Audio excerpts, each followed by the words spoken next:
Hello, everybody, and welcome to another edition of the Eddrick Show. I am your host, Eddrick Jerome. This is the place for intelligent conversation with interesting people.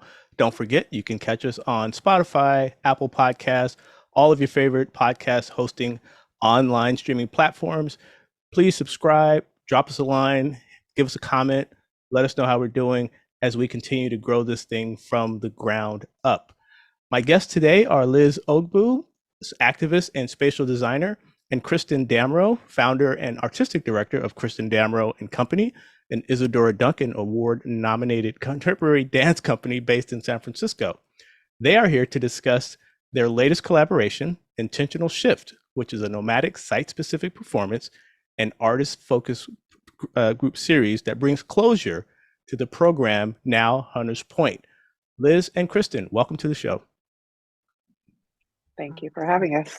Thank you. Thank you. I know Glad it's to be early. here. It's early, so hopefully we had enough coffee and Ready. everything. All right, here we go. All right.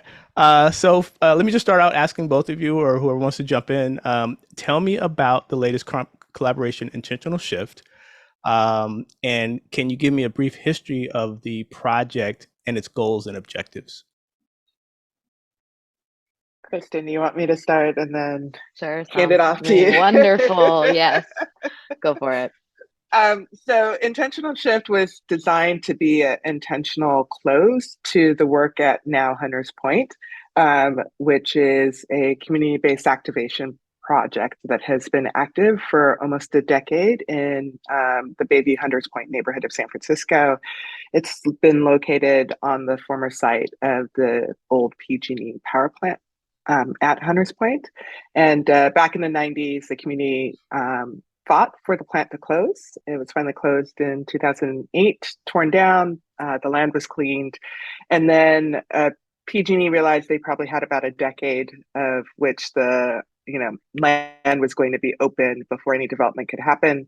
We're talking about 30 acres of asphalt at this point. And so they realized that that probably was not what the community wanted. So they put out a call for design teams to propose interim activations on the site. And I, along with Envelope A+D, which is a local architecture firm in Berkeley, pitched to do a project that would really collaborate with the community to turn the site from a forbidden industrial landscape into something that could be loved by and benefit the community. So for the past 10 years, we've partnered with various groups, had everything from a circus annually to farmers market / harvest festival to job training workshops.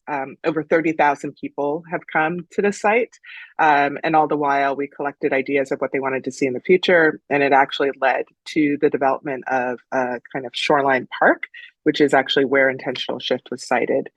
So once PG&E decided that they were going to sort of wind down the program, or at least wind down our involvement in the program, we'd been talking to Kristin for a while about, is there something that we could do that engages bodies and movement and space? And, we really have been committed to this idea of how can art engage with this conversation about identity and space throughout our history. And so this seemed like a natural partnership. So once we knew that we were closing, our conversations with Kristin took a different turn to be like, what would a performance that like closes out the site intentionally, as we have tried to be as intentional about our engagement with it and our engagement with the community. And so that kind of led to the piece, and I'll hand it off to Kristin to talk more about the piece. Sure. Yeah. And I think just kind of jumping right into where you were, Liz, I think coming in from like a choreographer's lens and like a movement lens with this project, when we were talking about it, as humans, we move through space, whether we're going to a community event or seeing a dance performance, and there's really something special in those moments. So how can we embody that and move through that together and this transition together? And I think that's really what the performance is becoming. It's less of a performance like come watch this thing, but it's a chance for people to move through space in a different way and listen and see things and just share an experience. I know that when you do have dance and performances, you also are able to tell a story through movement. And so how are you going to be able to capture this? Because this is a very long-term story. If you think about it, 10 years, it's been a long time. So bringing all that together, and especially since both of you guys are co-directing it, um, what role are you guys playing in telling the story in each of you in terms of the project? And, what's the story at the end of the day that you guys want to tell? I'll start off. This is a challenging question because I feel like personally, myself and my company's work hasn't been as knit into the community as Liz's. So I feel like I'm coming into this to share and respond and offer that space for people to take in information. We're also incorporating a lot of the audio stories, and Liz can maybe talk a little bit more about this, that were captured on site when Now Hunters Point was being developed. So not necessarily telling the entire arc of a community in a decade. That's really challenging to do in an hour. So I think we're creating little time capsules, little nuggets of things for people to listen to. And then I feel like we're definitely, as movement artists, responding to, I don't want to tell anyone's story. That's definitely not our place. So that's kind of my way into sharing a sense of story. And I feel like also just the story in the moment is also unfolding, which is really, really cool. It's a moment in itself as people come and share the performance and the activation of the site.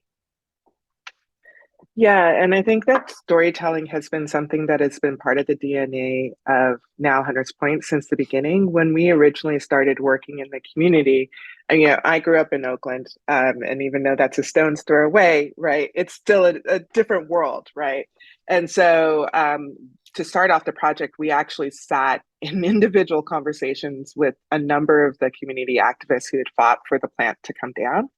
And one of the things that we heard from them is that this real palpable sense of stories being lost, even at that time, it was before the major gentrification push had happened in the Bayview, but they felt that, as the older folks who had really fought for the community, had fought for spaces like the power plant site, were getting old and dying off or moving away, that stories were being lost. And because it was the Bayview, it had never been a place, people had captured the stories themselves, but it had never been a place where outside of the community, the stories were valued. So one of the very first things that we did was to build a listening booth on our site, because we wanted to do something that showed that we actually heard people and we could do something in response to it. And we formed a partnership with StoryCorps. And so they had a community recording program attached to the permanent booth that was in San Francisco at the time. And we recorded stories of folks who had fought to close the plant. We also recorded stories of youth. And then we had listening parties where we played back those stories. And what people said is, like, you heard us. We didn't actually ask for a booth made out of a shipping container that looked like our grandma's living room, but you heard us. You gave us a place to tell our story. Every story was archived in the Library of Congress, and if someone was African American, it was also archived in the Museum of African American History in DC. And so the stories will never be lost.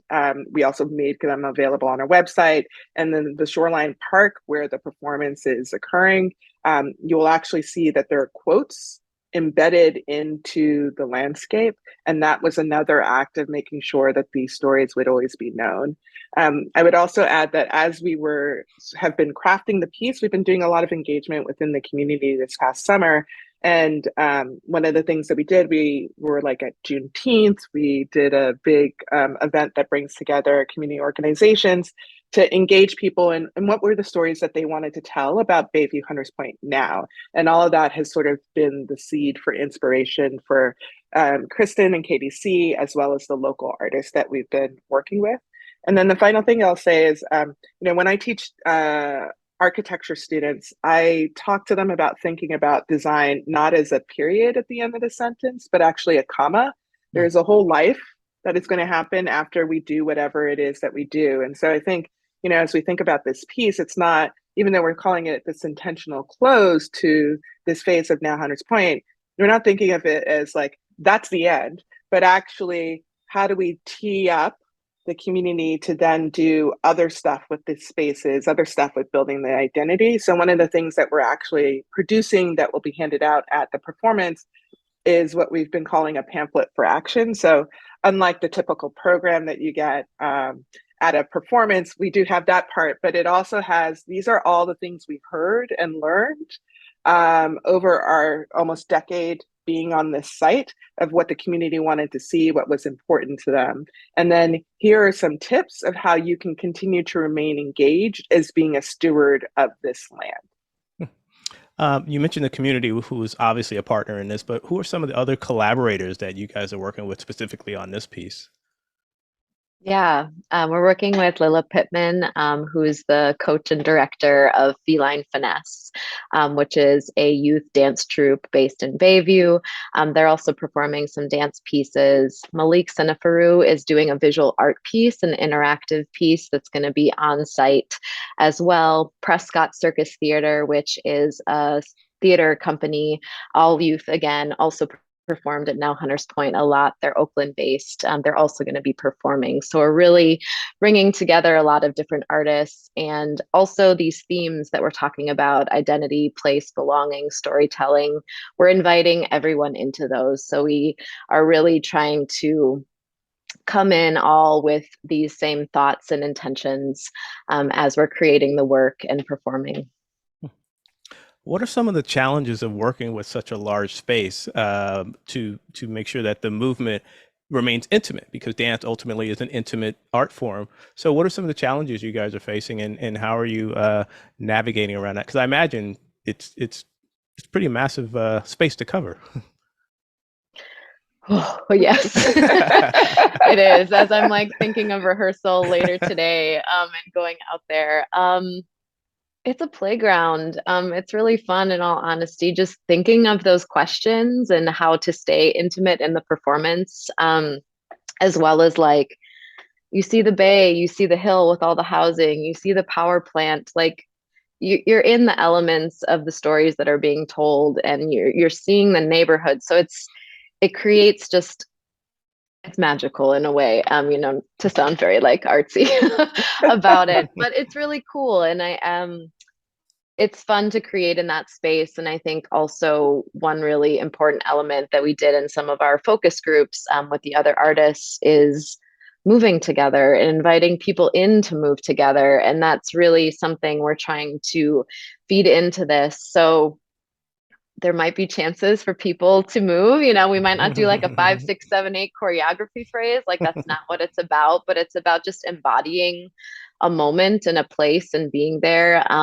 And also a way to like process and heal as well. I think that's really important to like sense what we hear and think, but also like move through it, and just take that in as well. So, even though it's a large, vast, beautiful, big space and a logistical, crazy like thread through with audience and all of this thing, that's the fun like production part of it for me to figure out, all of us to figure out.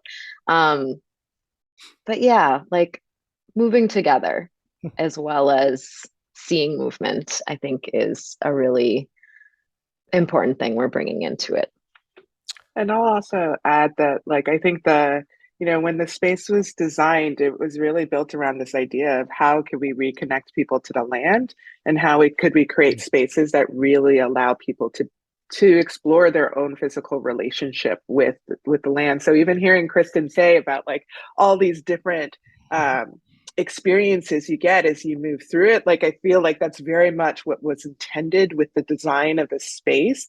And so in some ways, the having the performance here kind of takes it to the next level of what I and my colleagues at Envelope A+D envisioned when we originally created the site.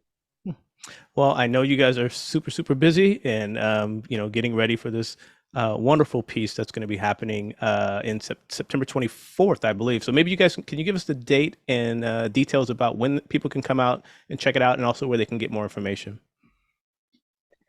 Yeah, so September 24th, Saturday, we're going to actually have 2 performance times. So you can catch whichever one is most convenient for you, or you can come to both if you really want to be a groupie. So we'll have a performance at 1, and then again at 3. It'll last for about an hour. You can access the site either through India Basin Park or Heron's Head Park, which are on either side. There is street parking. The event is free. And we're excited to have you out there. You can find out more information at nowhunterspoint.org.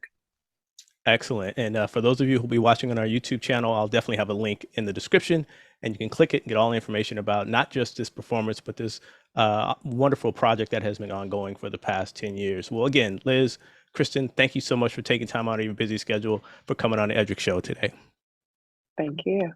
Pleasure to talk about it. Thank you. You're welcome. This has been the Eddrick Show. I'm your host, Eddrick Jerome. Again, don't forget, we are on Spotify, YouTube, any streaming platform where you like to get your podcast. Go ahead and subscribe. Give us a comment. Let us know how we're doing. We appreciate you. And as you know, this is always the place for intelligent conversation with interesting people. Thank you for tuning in, and we'll catch you on the next episode.